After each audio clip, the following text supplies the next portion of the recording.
চারটা ক্লাসে tense A to Z শেষ করে দিয়েছি। এই চারটা ক্লাসের পরিধি সর্বোচ্চ 3 থেকে 3.5 মিনিট বা 4 মিনিটের হয়েছে, 4.5 মিনিট মতো হয়েছে। এগুলো করলে তোমার টেন্স একেবারে ক্লিয়ার হয়ে যাবে। তো চলো একবার আবার রিক্যাপ করে আসি টেন্স একদম প্রথম থেকে। Present indefinite tense. Present indefinite টেন্সে বর্তমানে সাধারণ কোনো কাজ বা চিরন্তন সত্যগুলো প্রেজেন্ট ইনডিফিনিট টেন্স থাকে। Structure subject plus verb plus object, ভার্বের 1 নম্বর form object oblique extension. Present continuous tense বর্তমানে এই মুহূর্তে চলমান যে কোনো কাজ প্রেজেন্ট কন্টিনিউয়াস টেন্স।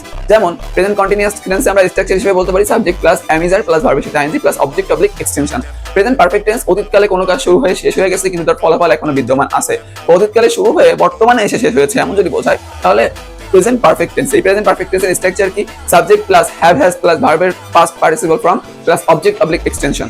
এখন তুমি দেখো present perfect continuous tense. Present perfect continuous টেন্সে আমরা বলতে পারি অতীতকালে কোনো কাজ শুরু হয়ে এখনো পর্যন্ত চলতেছে এবং সময় উল্লেখ আছে, শুরুর সময় বা নির্ধারিত যতটুকু সময় চলেছে এটা উল্লেখ আছে, সিন্স এবং ফরের ব্যবহার আছে। এটা প্রেজেন্ট পারফেক্ট কন্টিনিউয়াস।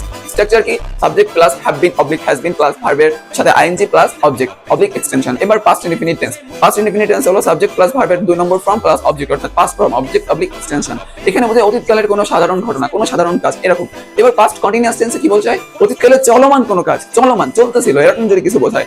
এর স্ট্রাকচার কি? সাবজেক্ট প্লাস অবজেক্ট প্লাস ভার্বের সাথে ING plus object. Past perfect tense. Past perfect tense হলো অতীতকালে দুইটা কাজের মধ্যে প্রথম যে কাজটা হয়েছিল সেটা পাস্ট পারফেক্ট টেন্স। এখানে স্ট্রাকচার কি? সাবজেক্ট প্লাস হ্যাড প্লাস ভার্বের third form plus object oblique extension. Past perfect continuous tense কি? অতীতকালে দুইটা কাজের মধ্যে প্রথম কাজে যদি সময় উল্লেখ থাকে বা শুরুর সময় বলা থাকে তাহলে এটা পাস্ট পারফেক্ট কন্টিনিউয়াস টেন্স। এখানে subject plus had been plus ভার্বের সাথে ING plus object oblique extension. এবার আছে future indefinite tense. Future indefinite tense হলো subject plus shall will plus verb plus object oblique extension, ভবিষ্যতের কোনো সাধারণ ঘটনা।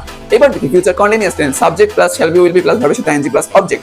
এখানে ভবিষ্যতে চলমান, ভবিষ্যতে চলতেছে এমন কোনো ঘটনা বোঝাবে। ফিউচার পারফেক্ট টেন্স আমরা দেখতে পাই subject plus shall have will have plus ভার্বের third form plus object oblique extension. এটা বোঝায় ভবিষ্যতে কোনো নির্দিষ্ট সময়ের মধ্যে কোনো কাজ সংঘটিত হবে, এমন হলে ফিউচার পারফেক্ট টেন্স হয়। ফিউচার পারফেক্ট কন্টিনিউয়াস টেন্স কি? ফিউচার পারফেক্ট কন্টিনিউয়াস টেন্স হলো ভবিষ্যতে কোনো নির্দিষ্ট সময়ের মধ্যে কোনো কাজ হবে, মানে সময়টা উল্লেখ থাকবে, কতটুকু সময় ধরে কাজটা চলবে বা শুরুর সময়টা উল্লেখ থাকবে। এর স্ট্রাকচার হলো subject plus Hal have been will have been plus ভার্বের সাথে আইএনজি প্লাস অবজেক্ট। এই হলো আমাদের 12টা টেন্সের গঠন এ টু জেড। ঠিক আমি যেভাবে না দেখে তোমাদের সামনে উপস্থাপন করলাম এইভাবে তোমরাও করতে পারবা। যদি আমার এই 4.5 মিনিটের ক্লাসগুলো অর্থাৎ 4টা ক্লাস, এই 4টা ক্লাস যদি তোমরা এ টু জেড শেষ করে আসতে পারো তাহলে তোমরাও আমার মতো করে না দেখে এইভাবে বলতে পারবা, যে কোনো ইংরেজি সেন্টেন্স তৈরি করতে পারবা।